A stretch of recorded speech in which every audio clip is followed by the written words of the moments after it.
Hello दोस्तों, कैसे हैं सभी लोग। मैं उम्मीद करता हूँ आप लोग बड़ी अच्छी पढ़ाई कर रहे हैं और समय आ चुका है जिन लोगों के पेपर्स हैं नवंबर में वो लोग थोड़ा सा अलर्ट हो जाएं, क्योंकि मोस्ट ऑफ द स्टूडेंट्स जो लोग भी अभी पढ़ाई कर रहे हैं उनके कोचिंग्स पूरे हो चुके होंगे। आई एम होपिंग सो। इधर जयपुर में तो जैसे मैं अपने जितने भी स्टूडेंट्स को जानता हूँ हम लोग कोचिंग्स ख़त्म कर चुके हैं। So I am also hoping that बाकी के पार्ट्स ऑफ इंडिया में भी ऐसा हो चुका होगा, तो कोचिंग सब भी खत्म हो गए होंगे and revisions must have started. अगर ऐसा नहीं भी हुआ है तो भी आपको प्लान थोड़ा करना पड़ेगा। मुझे बहुत लोगों ने पूछा कि सर आपने CA क्योंकि एक साथ किया था and with BCom, though I don't consider BCom as too big a degree. Okay, so CA BCom मैंने किया and I did all this together. So sir ये जादू हुआ कैसे? एक्चुअल में मैं अपने आप को लकी तो मानता ही हूँ इस जादू के हो जाने पे, लेकिन इसके पीछे थोड़ा सा स्ट्रिक्ट टाइम टेबल भी मुझे फॉलो करना पड़ा था। और मेरा टाइम टेबल बनाने का टेक्निक थोड़ा सा अलग है और उसको सुन करके हो सकता है आप एक अच्छा टाइम टेबल अपनी लाइफ में बना पाए। क्योंकि ऐसा हुआ होगा, ज़रूर से हुआ होगा कि आपकी मम्मी ने आपको डांटा होगा या पिताजी ने आपको डांटा होगा कोई 11-12 के रिजल्ट के बाद, और आपने 6-7 घंटे का एक बड़ा सारा टाइम टेबल बनाया होगा जिसमें आपने 18 घंटे पढ़ाई लिखी होगी, 6 घंटे रेस्ट किया होगा और आप अगले दिन बीमार भी पड़ गए होगे। फिर घर वालों ने आपको अस्पताल से वापस लाने के बाद बोला होगा कि टाइम टेबल फॉलो मत करो, या फिर आपने 2 दिन फॉलो किया होगा और तीसरे दिन मम्मी ने उसको रद्दी में पाया होगा। ऐसा भी हो सकता है। ये बहुत सारी सिचुएशंस हैं जो बच्चों के साथ रहती है और मैंने इसको बहुत डेप्थ में एनालिसिस इसका किया था पहले भी एज ए स्टूडेंट भी, और इन फ्यूचर मैं बताते रहूँगा कि कैसे कैसे हमें और इसको मैनेज करना चाहिए। लेकिन मैंने अपना टाइम टेबल जब मैं IPCC में था कैसे फ्रेम किया उसके बारे में थोड़ी सी चर्चा करूंगा। And this is for people जिनकी कोचिंग्स खत्म हो चुकी हैं या फिर जिनकी कोचिंग बहुत लिमिटेड टाइम के लिए चल रहे हैं, 2-3 घंटा अप्रॉक्सीमेटली। और मैं ये नहीं बोल रहा कि मैं कोई स्टैंडर्ड टाइम टेबल क्रिएट कर रहा हूँ, बट इससे आपको हेल्प मिलेगी अपने टाइम टेबल को अच्छा बनाने में। Okay, the first and foremost problem with a time table. So problem क्या है? सबसे पहली प्रॉब्लम क्या होता है कि टाइम टेबल बहुत रिजिड होता है सर, और जिंदगी रिजिड नहीं है। तो हमको टाइम टेबल पे फ्लेक्सिबिलिटी लाने का स्कोप रखना चाहिए, सबसे पहली बात। So I would be talking about time tables being flexible. Sir ऐसा भी होता है कि हम लोगों की सेकंड प्रॉब्लम ये है कि हम ओवर प्लान करते हैं, और over plan towards what? Over achieving things. तो वो होता नहीं है और इस वजह से जनरेट होने वाला डिससैटिस्फैक्शन जो है वो हमें टाइम टेबल से और दूर कर देता है। सर और क्या बात है? सर कोई कंटिजेंसीज जो होती है ना उसके लिए हमने टाइम टेबल में जगह नहीं दे रखी होती है। अब मान लो मेरे सर बड़े भाई की शादी है तो फिर मेरे को जाना तो पड़ेगा ना। बिल्कुल आपको जाना चाहिए, लेकिन उसकी कंटिजेंसी प्लानिंग भी आपकी टाइम टेबल में होनी चाहिए। सर क्या टाइम टेबल इतने अच्छे भी बन सकते हैं जहाँ पे ये सारी प्लानिंग हो, तो ये प्लानिंग भी आपको करने को मिले? ऐसा हो सकता है? जी हाँ, बिल्कुल हो सकता है। मैं थोड़ी सी अप्रोच आपकी क्लियर करना चाहता हूँ towards time table. Okay, first of all मैं बोलता हूँ कि हमेशा हमें अपना लीजर टाइम सोचना चाहिए।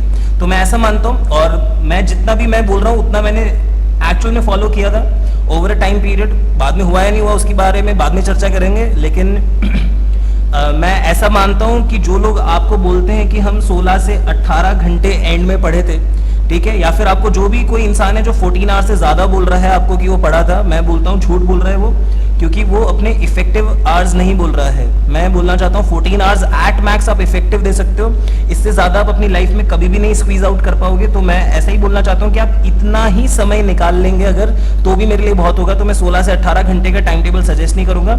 हम लोग स्टार्ट जनरली करेंगे 10.5 या 11 आवर्स के सेशन से, उसके बाद हम स्टार्ट करके जब धीरे धीरे आगे बढ़ेंगे तब हम इसको 14 तक ले जाएंगे। इसके बियॉन्ड बिल्कुल भी नहीं जाना। आप बहुत बड़ी बड़ी बीमारियों के शिकार हो सकते हैं, आपको मानसिक तनाव रह सकता है, आप बीमार पड़ सकते हैं, आप मोटे हो सकते हैं, बहुत सारे इसके साइड इफेक्ट्स हैं बेटा। तो कुछ चीजें हम लिमिट करेंगे। ओके, लाइफ में सबसे इंपॉर्टेंट चीज क्या है सर? एंटरटेनमेंट। सर सबसे इंपॉर्टेंट चीज दूसरी क्या है? स्लीप। सर सबसे इंपॉर्टेंट चीज तीसरी क्या है? सर खाना। तो सबसे पहले तो इनका टाइम लिख दो। जैसे कि मैंने एक चीज एनालाइज की कि मैं जनरली ये मानता था कि सुबह जल्दी उठना एक बहुत बड़ा एडवांटेज है। तो जनरली आई यूज टू, मैं ऐसा नहीं बोल रहा कि आप लोगों को सुबह जल्दी उठना है, मैं अपना टाइम टेबल थोड़ा बहुत डिस्कस कर रहा हूँ, लेकिन उसके अलावा मैं कुछ बात करूंगा। मैं ऐसा मानता हूँ कि 7 आवर्स की स्लीप जरूरी है। ओके, 7 आवर्स की स्लीप जरूरी है, अगेन एग्रीड। और सर बीच में आधे घंटे की और मिल जाए तो और अच्छा रहेगा। तो ½ आवर to 1 आवर एक स्लीप सेशन और मिल जाए बीच में तो अच्छा रहेगा। तो मैं ऐसा बोलता था कि मेरा बता रहा हूँ, मैं ऐसा बोल रहा हूँ, आप अपने 7 घंटे कहीं पे भी प्लान कर लीजिए, कोई बात नहीं। अगर आपको मेरी स्ट्रैटेजी सबसे अच्छी नहीं लगती तो मैं आपको हर चीज़, हर समय के बारे में भी बताऊंगा। Generally I use to sleep at 9 PM और मैं 4 बजे उठ जाया करता था। तो of course this was my sleep time. Okay sir, आप क्या लिख रहे हो? आप टाइम टेबल लिख रहे हो या लीजर लिख रहे हो? पहले लीजर लिखते हैं, फिर टाइम टेबल लिखेंगे, फिर देखते हैं क्या कर सकते हैं। Okay, so this is something done. अच्छा, 4 बजे उठते ही पढ़ने नहीं बैठ सकते क्योंकि there are some nature calls, तो जो करना है वो करना ही पड़ेगा, तो उसमें आधा घंटा और भी लगता है, राइट।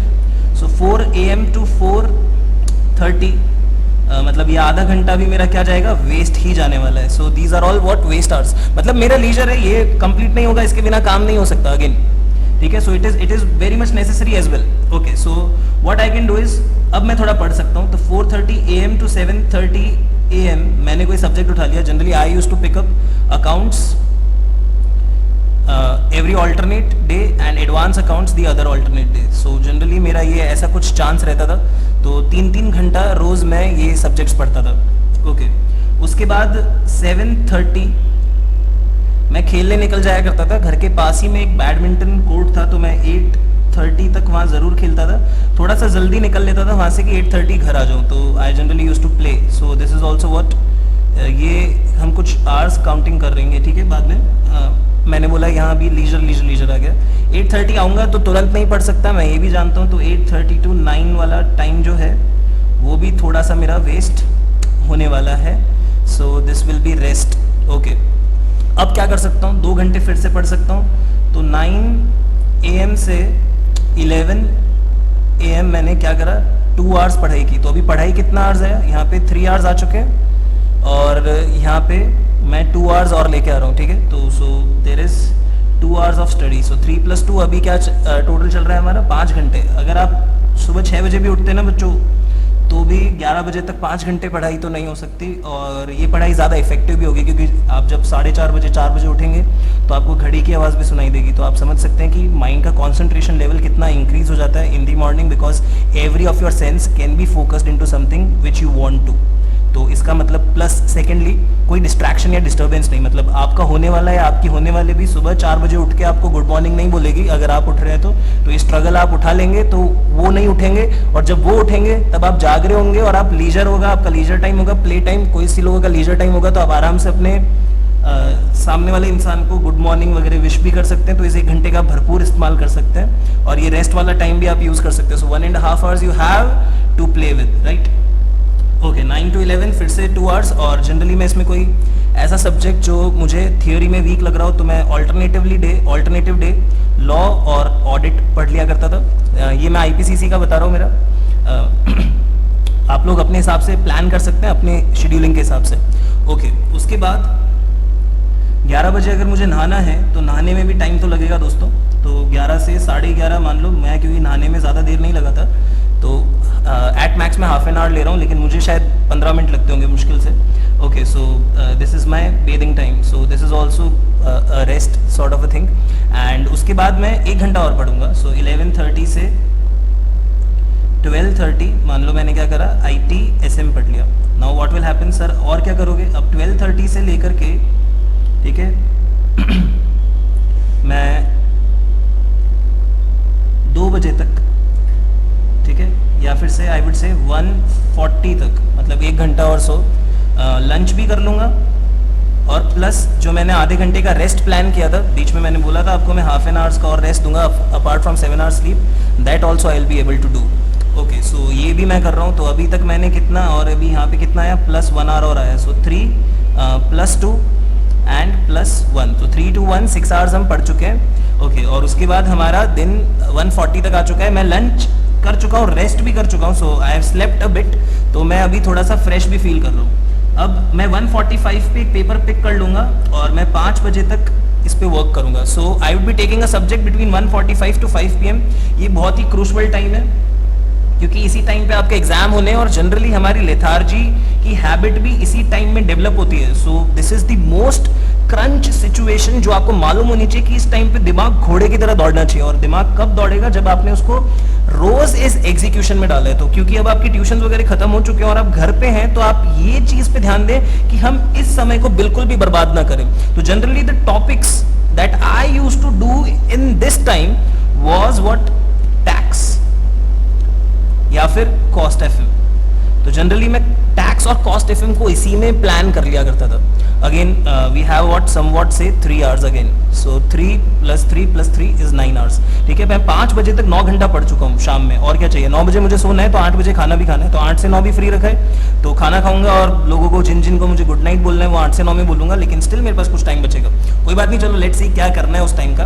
ओके, 9 आवर्स हो चुका है. 9 hours. Okay, so 9 hours are done. और मैं 5 बजे तक मैंने टैक्स और कॉस्ट एफएम भी कर लिया है दोस्तों. तो मैंने टैक्स या कॉस्ट एफएम में से कुछ किया है ऑफ कोर्स, और मैं अल्टरनेट डे कुछ और पिक कर लूंगा. एंड ऑफ कोर्स जब भी आप इस टाइम पे काम करें तो आप पेपर पेन के साथ होने चाहिए. And you will be more in a question solving mode. यहाँ पे आप पक्का ध्यान देंगे, चाहे आप सुबह से ऐसा कुछ कर रहे हैं या नहीं कर रहे, लेकिन यहाँ पे आप पक्का पेपर वगैरह लेके अपने हथियार चलाना सीखेंगे. क्योंकि देखो, सबसे बड़ा प्रॉब्लम जो सीए के एग्जाम्स में है वो यही है कि आप लोग ट्यूशन वगैरह में जाते रहते हैं और आपके टेस्ट नहीं होते. The difference between 12th class and CA is this only. क्योंकि 12th क्लास में भी कोर्स तो बहुत बड़ा था as compare to our capabilities, but we could do it because there were multiple test. तो हम बार बार लिखते थे और हम बार बार खुद को टेस्ट कर पाते थे कि हम ठीक कर रहे हैं या नहीं कर रहे. यहाँ पे क्या होता है? टेस्ट एबिलिटी नहीं होती. सो अगेन यही आपका टाइम है जहाँ पे आप रिफाइन कर सकते हैं कि भारी सब्जेक्ट्स में, जैसे कि टैक्स और कॉस्ट एफएम, यहाँ पे ऐसे कौन से क्वेश्चंस हैं जो आपसे फर्स्ट टाइम में नहीं हो रहे और वही आपको दोबारा देखना है. अगेन आप बार बार इसको रिवाइज नहीं कर पाओगे, तो आपकी रिविजन प्लानिंग बहुत सॉलिड होनी चाहिए. ओके, 5 अब 5 बज गए. बच्चों, रेस्ट तो करना बनता ही, और शाम का समय है तो थोड़ा घूमना चाहिए हमें. बाहर पार्क वगैरह में जाओ, थोड़ी हरियाली देखो और लोगों को भी देखो. अच्छा लगेगा आप लोगों को और लगेगा लाइफ में कुछ है. ठीक है, एंड आप व्हाट्सएप वगैरह भी यूज कर सकते हैं अपना. ठीक है, don't cut off from your networking but use your networking wisely. हो सकता है आपके पास बहुत अच्छे क्वेश्चंस आ जाएं, कुछ पुराने क्वेश्चंस. अपने अच्छे ग्रुप्स को इन्वॉल्व करो इस टाइम पे, पर्टिकुलर टाइम पे, so you will have some good questions as well. So park, WhatsApp वगैरह, अब आपका जो मन अभी आप कर सकते हैं. तो there is sufficient leisure. I hope आप देख रहे हो, आप 7 घंटे सोए सुबह, उसके बाद आधा घंटा मैंने आपको और टाइम वेस्ट करने को दिया, उसके बाद आपको खेलने का समय भी दे रहा हूँ, उसके बाद रेस्ट भी करवा रहा हूँ आधा घंटा, नहाने का प्रॉपर समय दिया है. ठीक है, उसके बाद लंच रेस्ट का समय दिया है. तो मुझे नहीं लगता कि यहाँ पे आप ऐसा बोल सकते हैं कि सर मैं इतना पढ़ के टायर्ड हो गया. So again we have done what 9 hours, we have completed 9 hours by far. Okay, आपको इजीली नहीं लगता कि आप अब जब 6 बज चुके हैं और आप वापस आए हैं तो अभी भी आप 2 घंटा और एनर्जी लगा सकते हैं, 6 to 8.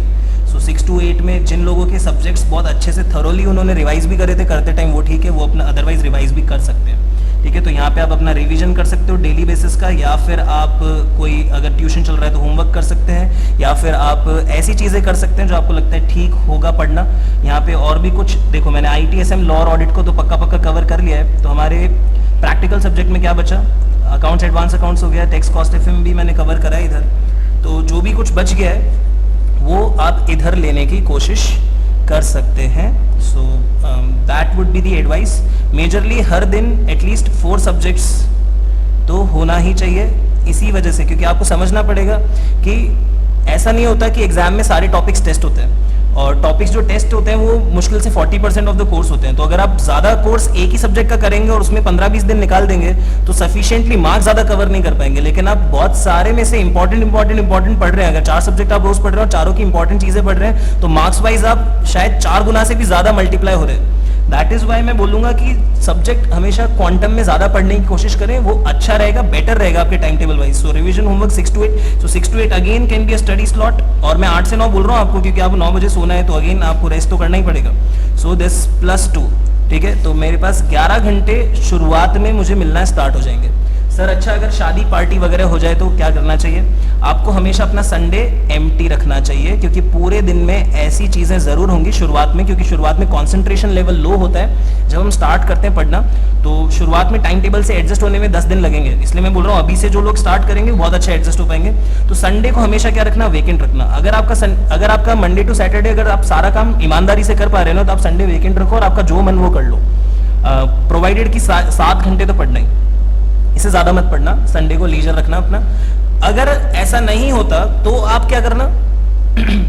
अगर आप बीच में यहाँ पे कहीं और चले गए थे, आपने प्लान के साथ चोरी कर ली, जैसे सुबह 4:30 से 7:30 किसी सत्संग को ज्वाइन कर लिया आपने, आप किसी सत्संग में चले गए, तो क्या होगा, फिर आपको संडे को पुश करना पड़ेगा अपना काम, तो ये +3 आवर्स वहां पे ऐड कर देना। तो इस वजह से आपका टाइम टेबल फ्लेक्सिबल भी हो जाएगा। अब कोई बोलेगा कि संडे को घूमने चले गए तो फिर मंडे टू सैटरडे अगर ईमानदारी से काम किया था तो कोई दिक्कत वाली बात नहीं है, ठीक है। अच्छा, मैं इतना फ्लेक्सिबल बनाने की तो कोशिश कर सकता हूँ, एंड ट्रस्ट मी, मैंने इसको बहुत ईमानदारी से फॉलो किया मेरी एंटायर सीए लाइफ में। तो इस वजह से ही मैं आज जो हूँ वो हूँ। तो मैं अपना स्ट्रैटेजी और अपना प्लान शेयर कर रहा हूँ। एक अच्छा प्लान होने से हमेशा फायदा होता है, because you know where you are. तो आप जहाँ पे हैं वो आपको पता है, तो आपको पता है आगे कैसे काम करना है। विदाउट प्लानिंग क्या होगा, आपने 15-20 दिन बिगाड़ दिए मान लो किसी पर्टिकुलर सब्जेक्ट में, फिर आप बोलोगे ओ शिट 15-20 दिन हो गए, अब क्या करूँ। तो ये वाली सिचुएशन ना आए, ये नौबत ना आए, इसके लिए मैंने एक टाइम टेबल सजेस्ट किया है। आप लोगों की मर्जी है, आप अपना जो भी टाइम ले उसके साथ प्ले कर सकते हैं, लेकिन सबसे पहले जो मेरा टाइम टेबल बनाने का एस्पेक्ट है वो है प्लान योर लीजर, ठीक है, प्लान योर लीजर। तो अभी मैंने आपको लीजर बहुत ढंग से बताया। देखो, जैसे आप सुबह 4 to 4:30 अगर अपने वॉशरूम में भी हैं तो भी मोबाइल यूज कर लीजिए, नो प्रॉब्लम, लेकिन इसके बीच में मत करना, because you know that this is your golden time and you should not waste it.